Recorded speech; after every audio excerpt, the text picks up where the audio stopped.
Dear it, they say time heals all wounds. But some scars don't fade, especially the ones left by those who were supposed to love you unconditionally. 15 years ago, I was just a scared little kid, standing on a cold sidewalk, clutching a worn-out teddy bear as my parents drove away.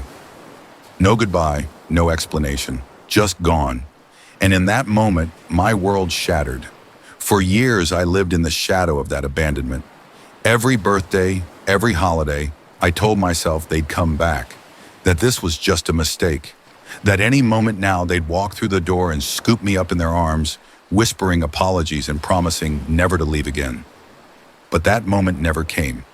I was unwanted, forgotten, left to rot in a system that didn't care about me. But fate has a twisted sense of humor. 15 years later, when I had finally built a life of my own, when I had found success, happiness, and the love they denied me, they showed up, and not for the reasons you might think. I was 23, living in a city far from where it all happened. Through sweat and struggle, I had carved out a life. College had been brutal. I had no family to help, no home to return to during breaks. I juggled jobs, slept on couches, and lived off instant noodles, but I made it. I landed a job at a marketing firm, and for the first time in my life, I felt like I had control.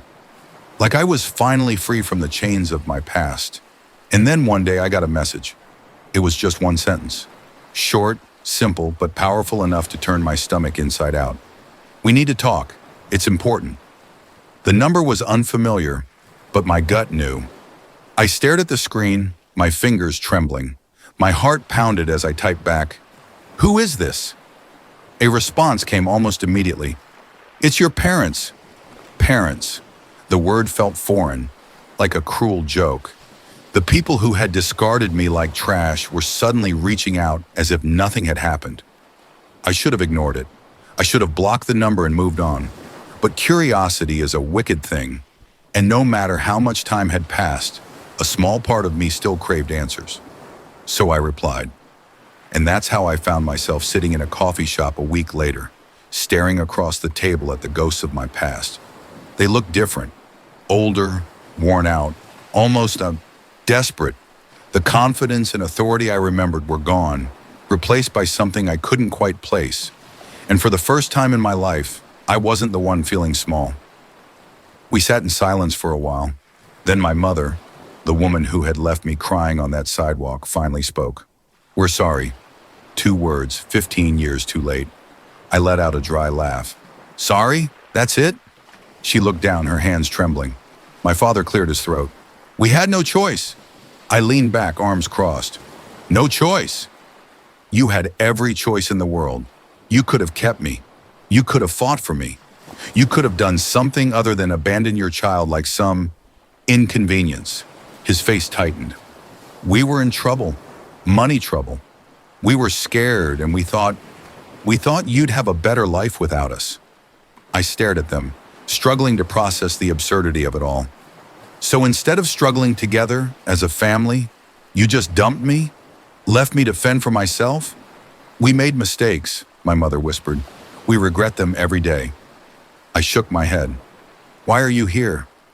They exchanged a look, and there it was, that thing I couldn't place before. Desperation. "We need help," my father admitted, his voice barely above a whisper. And just like that, everything clicked. They weren't here because they missed me. They weren't here to make amends or repair the damage they had done. They were here because they needed something from me. My stomach twisted. I had dreamed of this moment for years. The moment when they'd come back, tell me they made a mistake, beg for my forgiveness. But not like this. Not because they needed something. I laughed. A bitter, hollow laugh. "Wow, 15 years and now you need me?" My mother reached for my hand, but I pulled away. "We don't have anyone else," she said softly. "We're struggling." I looked at them, the parents who had left me to suffer, who had made me feel like I was worth nothing, and realized something profound. I didn't need them. I had survived without them, thrived without them.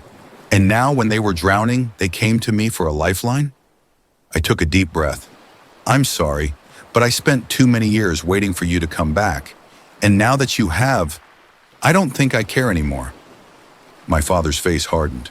We're still your parents. No, I said, standing up. You stopped being my parents 15 years ago. And with that, I walked away. They called after me, but their voices faded into the background. I didn't turn back, because for the first time in my life, I was truly free. But the story didn't end there. Days later, I started getting more messages. First, it was just a few, pleading for another meeting.